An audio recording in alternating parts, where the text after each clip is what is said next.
Konfirmohet vatra e dytë e murtajës baktive timta në qarkun e Korçës.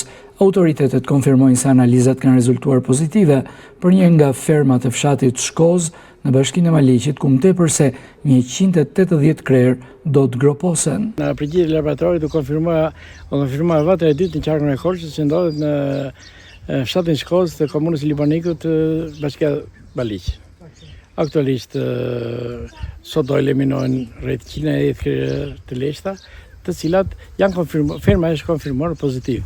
Dhe sipas planit të kontingjentës, çdo kafshë, çdo fermë e cila rezulton pozitiv, rezulton që të eliminohen të gjitha kafshët që disponon ferma. Fermeri që zotëron fermën e infektuar tregon se dëmi është kolosal, aq sa i ka ngelur vetëm vetë flijimi në rast se nuk do të ndihmohet nga shteti. Ose mbi 100 e të rritë. Është dëm shumë i madh se nuk o varitet.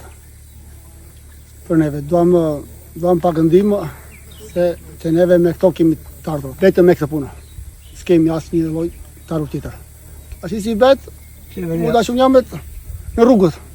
Po mos na ndihmovi borxh jamet. Kam 5 milion lekë borxh. Se e kam lërë rrenta. Po andaj që ndihmë, na shpëton, nuk na dha. Tape do një gropë për veten time edhe. Autoritetet veterinare shprehen se situata është në kontroll edhe pse dëmi i përllogaritur është i madh.